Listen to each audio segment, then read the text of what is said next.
Para motivar você a participar ativamente desse projeto, nós estaremos sorteando entre os participantes das lives, ou seja, as estreias dos vídeos, a quantia de $1.000 para você que mora aqui nos Estados Unidos, ou para você que, se você for sorteado e você mora no Brasil, você vai receber a quantia calculada, né, em real, mas calculada no dólar do dia. Para concorrer, você só precisará participar do chat, ou seja, dos comentários durante as lives.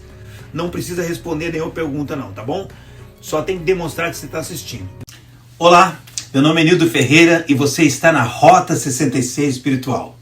O meu propósito é te levar a passear um pouco nessa via de sabedoria, de vida e de salvação, que é a Bíblia Sagrada. E hoje eu vou falar sobre as 12 mulheres mais relevantes do Novo Testamento. Eu tenho certeza que você vai ser muito edificado. Mas antes de iniciar, deixa eu te pedir, se você não é inscrito ainda, por favor, se inscreva no canal, aperte o sininho para que você possa receber notificações. E também eu gostaria de pedir para que você deixasse o seu like, para que o vídeo seja impulsionado, tá bom? E é claro, você pode fazer o seu comentário aí no chat, como você achar melhor, tá bom? Vamos viajar?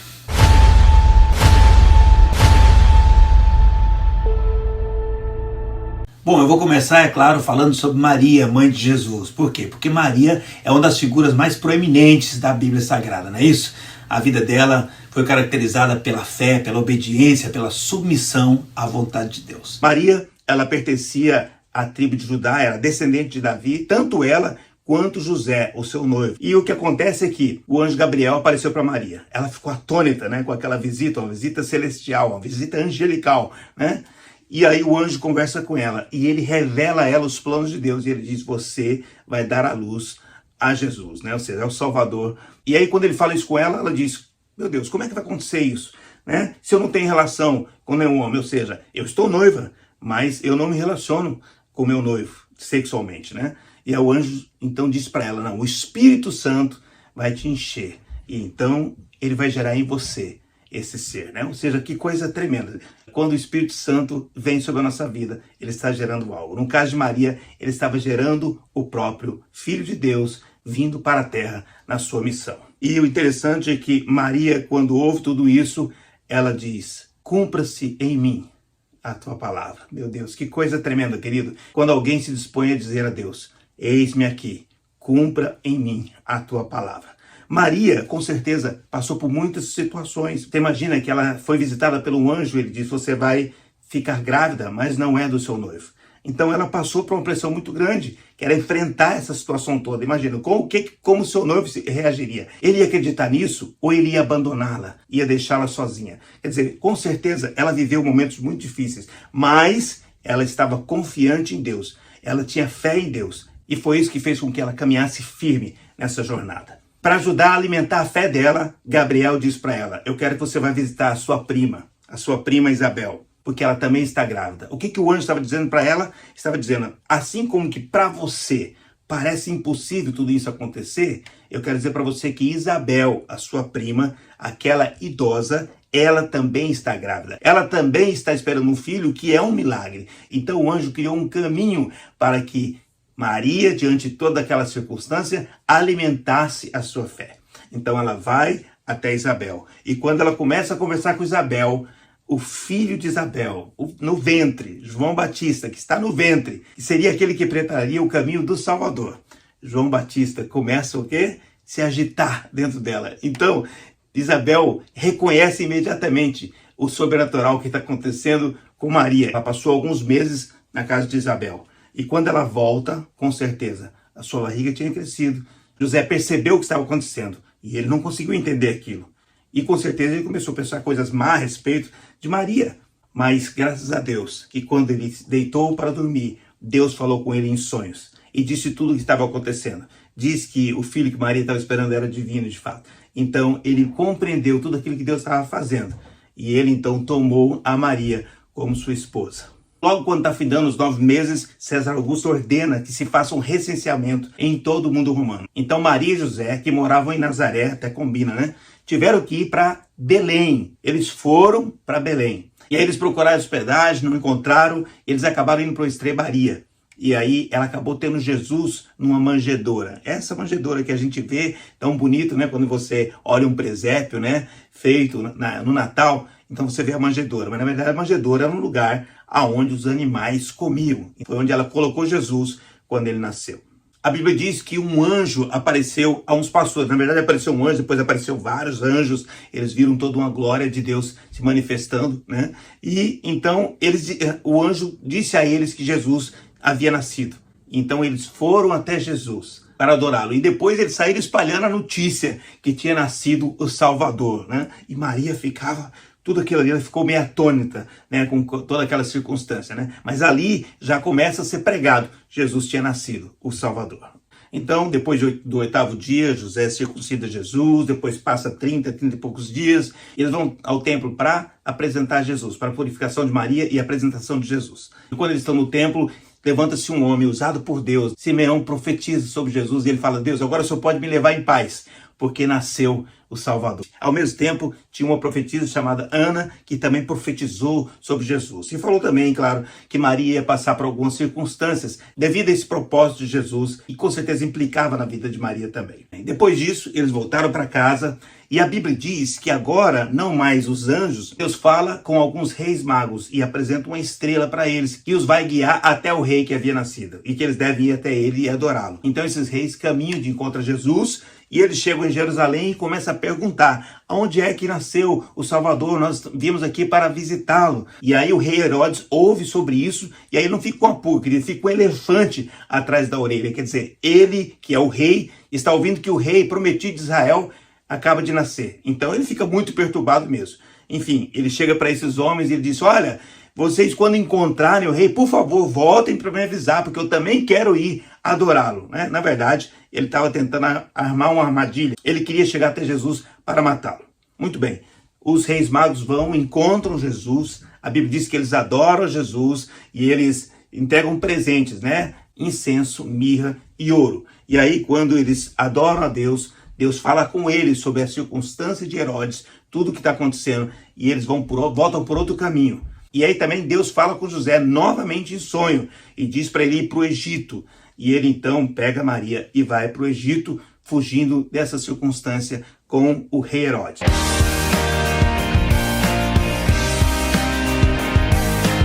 Eles vão para o Egito, passam um tempo lá. A Bíblia diz que o rei Herodes morre. Novamente José, avisado em sonho, então eles voltam do Egito. Quando eles estão chegando, Deus também fala com José novamente em sonho. Avisa para ele que o filho de Herodes está reinando na Judéia. Então eles vão para Galiléia, né? E vão morar justamente em Nazaré.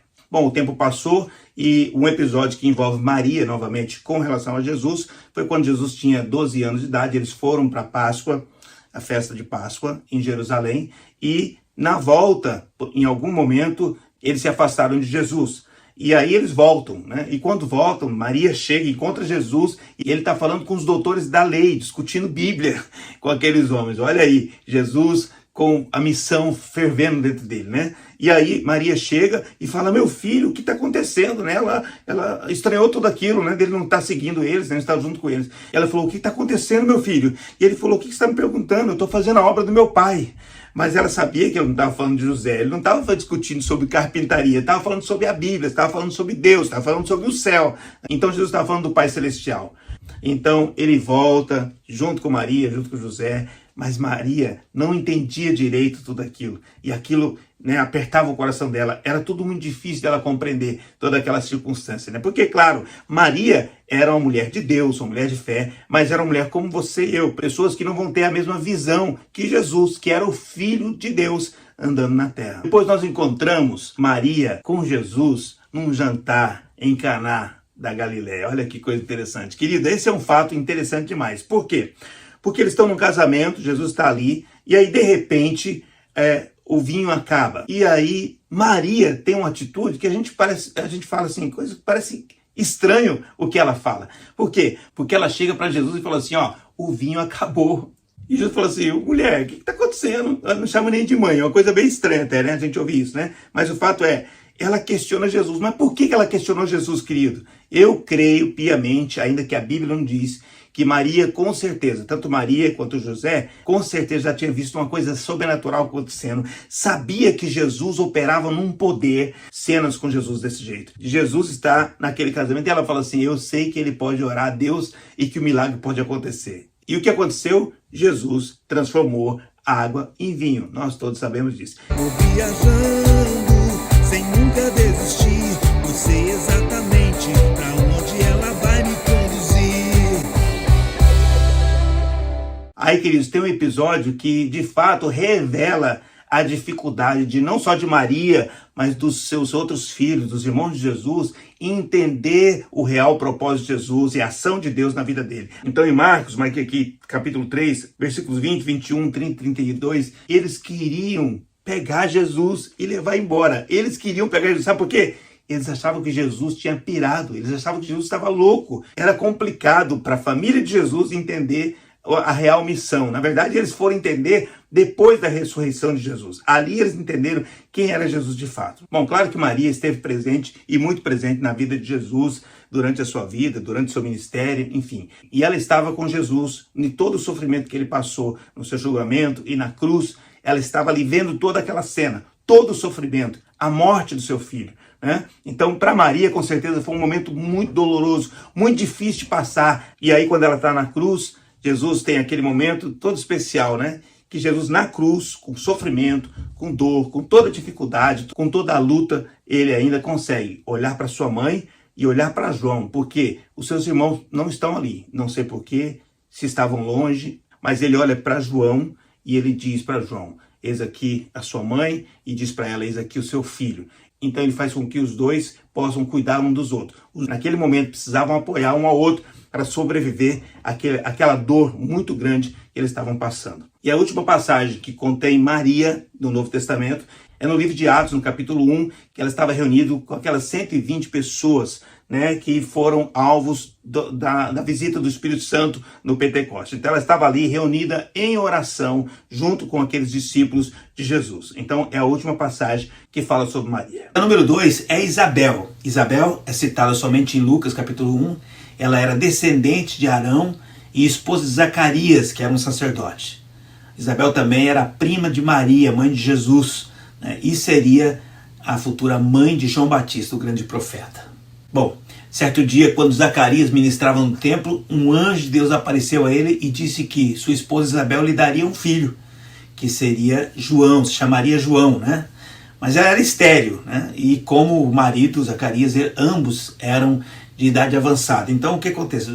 Zacarias questionou o anjo como que isso ia acontecer, né? Ele demonstrou uma certa incredulidade. E diante daquela incredulidade, o anjo deixou ele mudo durante toda a gestação de Isabel. Mas fica claro que não tinha nada a ver com o pecado e a esterilidade de Isabel. Eles dois eram justos diante de Deus, serviam a Deus com todo o seu coração.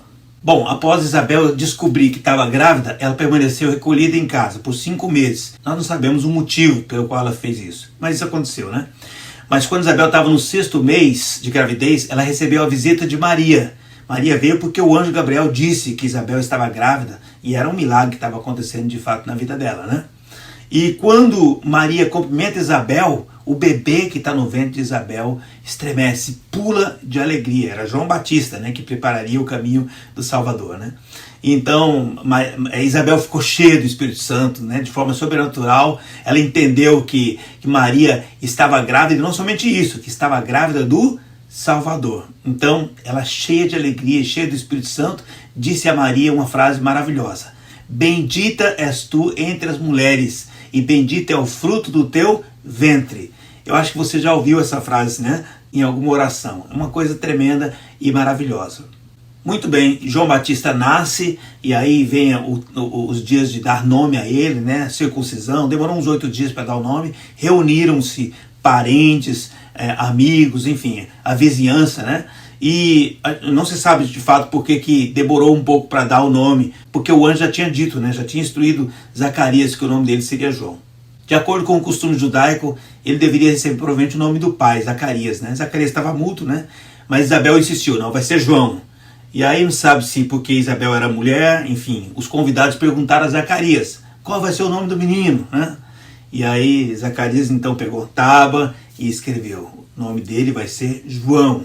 E naquele momento que ele escreveu, a sua língua se soltou e ele voltou a falar, né? Isso trouxe alvoroço, né? O pessoal ficou assustado, né? Mas eles sentiram que Deus estava fazendo uma obra grande, uma coisa grande naquela família. Ou seja, já foi um sinal muito importante do que Deus iria fazer naqueles tempos. Com certeza, Isabel foi uma mãe dedicada, né? João Batista cresceu com saúde e tudo mais. E a Bíblia diz que ele crescia também no espírito, né? Então por isso que eu considerei o fato de colocar Isabel aqui como mulher relevante do Novo Testamento.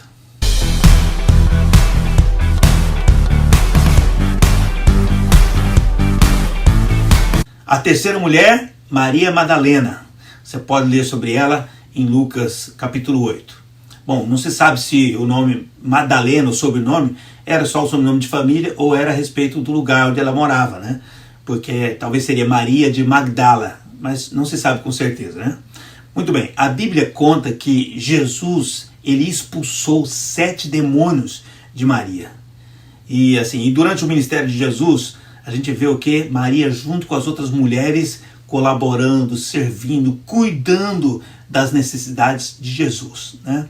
Ela, inclusive, ela acompanhou, né, o julgamento de Jesus, todo o sofrimento de Jesus ali, né? Inclusive na hora da morte, na hora da cruz, ela estava ali junto com todas as outras mulheres, né, acompanhando aquele momento tão difícil. Ou seja, ela tinha um coração, né, voltado para estar servindo a Jesus. Maria Madalena foi a primeira a ver Jesus depois da sua ressurreição.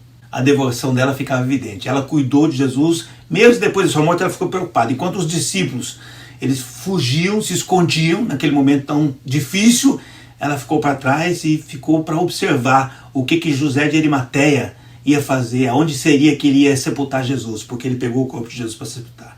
E o que aconteceu? No terceiro dia, após a crucificação, Maria e as outras mulheres retornaram ao local onde Jesus tinha sido sepultado, justamente porque elas queriam perfumar o corpo de Jesus, né? E elas ficaram surpresas. Por quê? Porque elas viram a pedra lá longe, né? Aquela que tinha bloqueado a gruta, ela estava lá longe, né? E aí Maria Madalena e as outras mulheres, elas correram para a cidade, né, a fim de contar para os discípulos o que tinha acontecido. Depois ela voltou sozinha lá no túmulo e ela ficou chorando por Jesus ali. E aí 2 anjos aparecem para ela, perguntam: por que você está chorando, né? E aí, no momento do seu maior desespero, subitamente Jesus aparece para ela, mas ela não conseguiu reconhecê-lo. Ela pensou que, na verdade, ela achou que era o jardineiro, né? Ela perguntou: e cadê o corpo do meu Senhor? Cadê o corpo de Jesus, né? Então Jesus chamou ela pelo seu nome. Então ela o reconheceu. Aí ela voltou aos discípulos e contou: eu vi o Senhor. Queridos, Maria Madalena foi uma mulher extraordinária, amável, dedicada, né, a Jesus durante a sua vida e também na sua ressurreição. Vou viajando sem nunca desistir. Eu sei exatamente para onde ela vai me conduzir. A quarta mulher que eu vou mencionar é Marta. Ela está nos evangelhos de Lucas e João. Ela era uma discípula e seguidora fiel de Jesus, muito estimada por ele. Marta vivia com os seus 2 irmãos, Maria e Lázaro. Eles moravam pertinho de Jerusalém, na vila chamada Betânia. Jesus sempre visitava aqueles irmãos ali.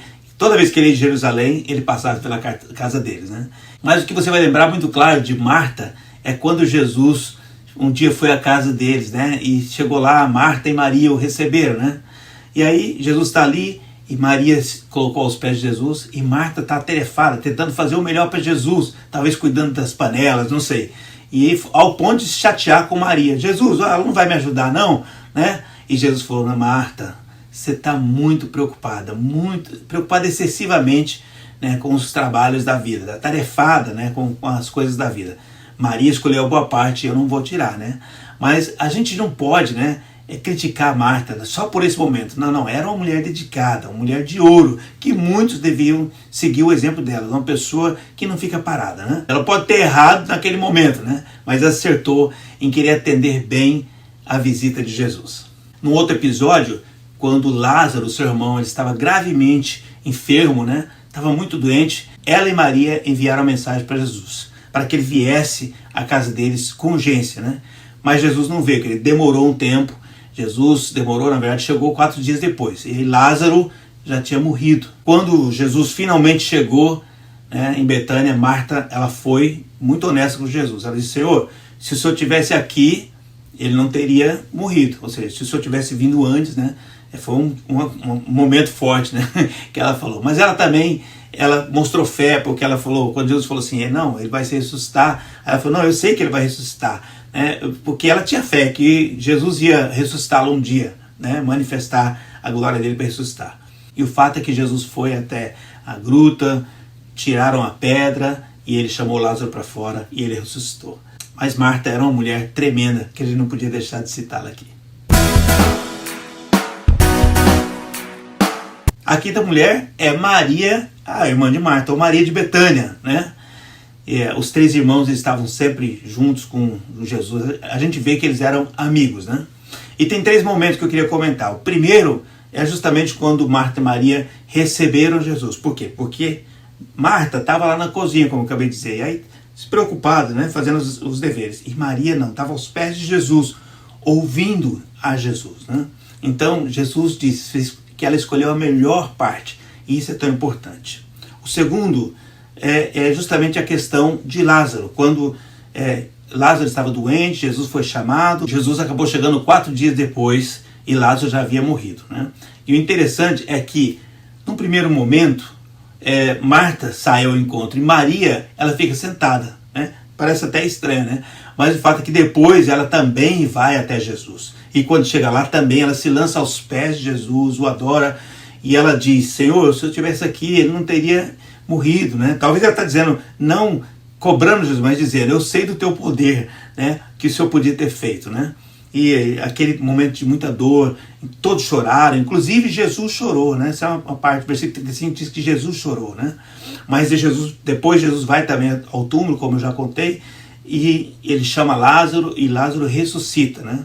Pouco tempo depois acontece um jantar, né? E que envolve, né, Marta, que estava ali servindo no jantar, como sempre ela servia, né? E Lázaro estava ali, né? E Maria chega. E quando Maria chega, ela faz o quê? Ela derrama aos pés de Jesus um perfume preciosíssimo, né, que valia muitos dias de trabalho, né? E ela fez isso e ela adorou a Jesus, né? Adorou a Jesus daquele jeito, enxugava os pés dele com seus cabelos, né? E Judas viu aquilo e ele falou: para que desperdiçar? Isso poderia ser dado aos pobres, né? Mas na verdade ele queria era roubar aquilo, né? E o que Jesus disse? Jesus disse: não. Esse é um símbolo do que ela está fazendo. Ela está como que preparando o meu corpo para o sepultamento. Se você ler Marcos, e eu citei inclusive Maria Madalena, quando ela foi com as outras mulheres, elas queriam justamente ungir o corpo de Jesus. Mas quando chegaram lá, Jesus já tinha ressuscitado, ou seja, não havia corpo para ser ungido, né? Então Maria de Betânia fez isso no momento certo. Maria é descrita na Bíblia como uma mulher muito dedicada a Jesus e uma adoradora do seu amigo e do seu mestre. Então é claro que eu tinha que citar ela aqui como uma mulher relevante.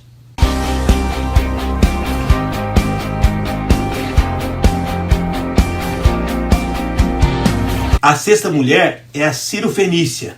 Nós não temos o nome dela, mas o ato dela colocou definitivamente ela na história bíblica, como alguém que tinha muita fé e tinha muita persistência, né? A filha dela, ela estava possuída de demônios, a Bíblia diz, e ela foi até Jesus, e quando foi até Jesus, ela pediu a libertação da sua filha. Mas Jesus, ele queria fazer o quê? Testar a fé dela, querido. Fez isso de uma forma muito forte. Ele falou: eu não posso lançar os cachorrinhos, aquilo que são dos filhos, né? Provavelmente ele estava dizendo que primeiro ele tinha que atender o povo de Israel, né? A resposta dela para Jesus é que foi surpreendente. Sem titubear, ela falou: Jesus, mas os cãezinhos também comem das migalhas que caem da mesa. Ou seja, ela disse: seja como for, Jesus, não sei como o Senhor quer me tratar, mas eu quero é o milagre. Eu vou lutar e fazer o que for para que eu possa alcançar a libertação da minha filha. E Jesus respondeu para ela então: seja segundo essa tua palavra, né? Que coisa, uma atitude tremenda demais, né? Ela é um exemplo que deve ser seguido. Bom, a sétima mulher é a mulher com fluxo de sangue. Outra mulher que a gente não tem o nome, mas que de fato ela fala muito a cada um de nós. Tudo que a gente sabe dela é que ela morava provavelmente em Cafarnaum, a mesma cidade que Jesus morou durante a sua vida adulta. Bom, antes de se encontrar com Jesus, ela já havia sofrido muito, a Bíblia diz. Por 12 anos ela sofria de uma hemorragia. Alguns estudiosos dizem, entendem que o fluxo sanguíneo daquela mulher era constante. Outros já entendem que a hemorragia não era necessariamente constante, mas era frequente. Então, periodicamente, ela sofria uma perda excessiva de sangue. Aquela hemorragia deixava ela debilitada fisicamente, a tornava impura, segundo a lei de Moisés. Então, dessa forma, aquela mulher ela enfrentava uma série de privações religiosas e sociais. Ela jamais poderia ir ao templo de Jerusalém.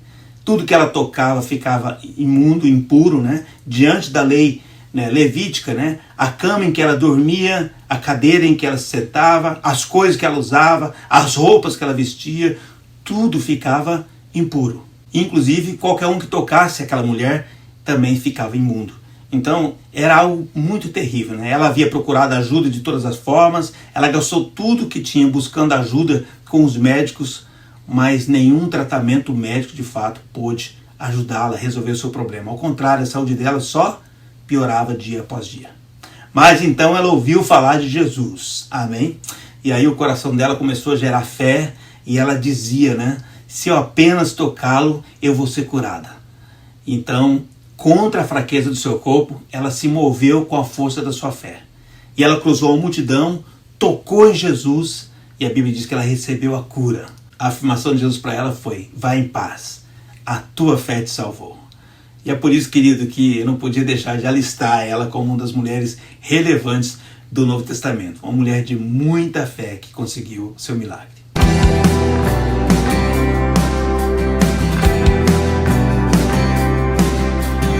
A oitava é Tábita. Nós lemos sobre ela em Atos 9. Ela era uma cristã da cidade de Jope e ela sempre fazia as obras e ajudava os necessitados. A Bíblia fala que ela ficou gravemente enferma e que veio à morte. E aí os seus amigos chamaram Pedro, crendo no milagre.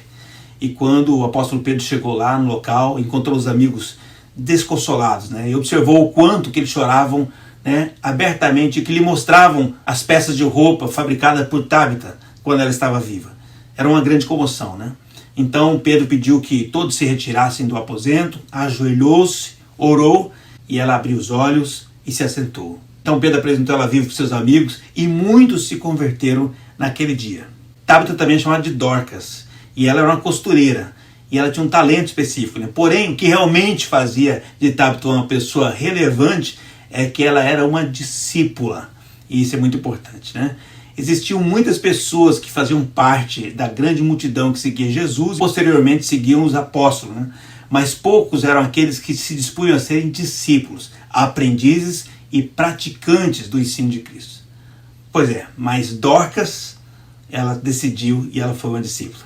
Em segundo lugar, é que ela fazia boas obras e dava esmola. E, ao que se entende, ela fazia de fato roupas para doação. A mensagem de Dorcas se tornou tão forte que influenciou o trabalho evangelístico do mundo. Hoje tem obras sociais, sociedades Dorcas em todo o mundo. Aqui nos Estados Unidos mesmo, tem uma sociedade Dorcas muito forte que ajuda a muitas pessoas. Milhões de pessoas de necessitados são alimentados e vestidos através dessas sociedades. Portanto, Tábita ou Dorcas merece ser lembrada aqui.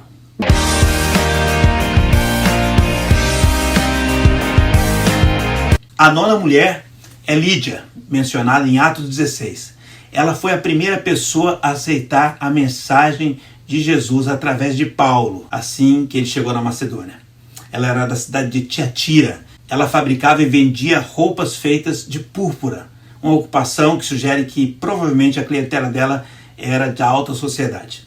Lídia também foi um exemplo de hospitalidade. Por quê? Porque ela recebeu o apóstolo Paulo na sua casa logo após o batismo dela e sempre hospedou quando ele precisava. Então, durante as viagens dele, se passava por lá, ela o hospedava. Então, era uma mulher de Deus, uma serva de Deus, convertida e serva de Deus. Viajando, sem nunca desistir, eu sei exatamente para onde ela vai me conduzir. Bom, a 10ª mulher é Priscila. Ela é citada pela primeira vez em Atos 18. Nos escritos de Paulo, ele se refere a ela como Prisca. Ela é casada com Áquila, era um judeu cristão, natural de Ponto.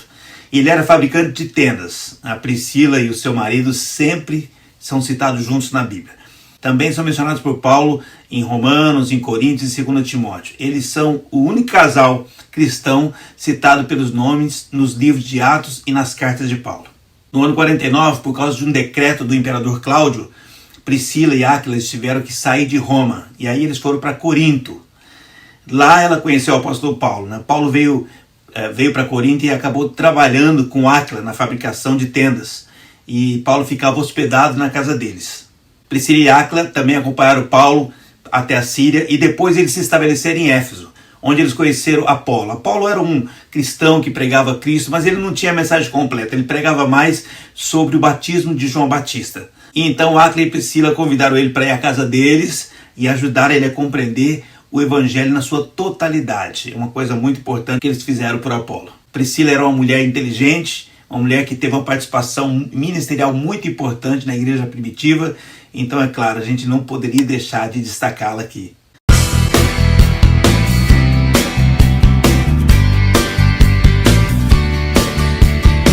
A 11ª mulher é a Lloyd. A Lloyd é a avó de Timóteo, e ela é citada na carta de Paulo a Timóteo, ok? Embora a gente não saiba muito sobre ela, né? Mas ela tem uma influência muito importante. Primeiro sobre a sua filha, né? A Eunice. E depois sobre o neto, é claro, né? Timóteo. A fé dela foi muito elogiada por Paulo. Ela ensinou a sua filha, que ensinou o seu neto. Então, ela de fato é um exemplo de cristã a ser seguida. E para encerrar, a 12ª mulher que eu vou citar é Eunice, justamente a filha de Lloyd. Talvez dizem que ela poderia ser a nora de Lloyd, né? Ela também é citada em 2 Timóteo. Ela era judia e era casada com um grego. E aqui vai algo interessante, né? O Timóteo, ele não era circuncidado, e isso se deve ao fato do esposo dela ser grego, provavelmente. Mas o nome de Timóteo significa temente a Deus, e neste caso eu acredito que de fato foi dado por Eunice, por ela ser uma judia. É provável que tanto Lloyd quanto Eunice se converteram com a primeira visita de Paulo a Listra. E embora a gente não saiba muito nem sobre uma nem sobre outra, né, a gente entende que a influência delas sobre Timóteo foi muito importante. Paulo diz, olha, você, Timóteo, tem uma fé não fingida que você recebeu, tanto de Lloyd, né, quanto de Eunice. Bom, com isso eu encerro o vídeo sobre as 12 mulheres mais relevantes que eu encontrei no Novo Testamento. E você, conhece alguém que eu não citei, alguma mulher que eu não citei? Esse vídeo te abençoou? Diz alguma coisa aí, escreve aí no comentário que é muito importante a sua participação, tá bom? E não se esquece de se inscrever no canal, apertar o sininho para receber as notificações, deixar o seu like, que é muito importante, enviar, copiar o link e enviar para alguma pessoa que vai ser muito relevante para a gente, tá bom? Glória a Deus, vamos orar? Pai, eu quero te louvar e te agradecer, ó Deus, por esse tempo tão precioso que nós tivemos aqui aprendendo sobre as 12 mulheres mais relevantes do Novo Testamento.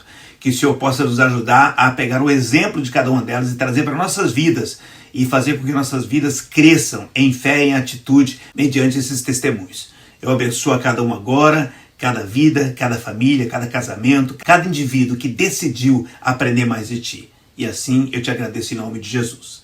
Amém? Glória a Deus! Até a próxima viagem na Rota 66 espiritual. Deus abençoe.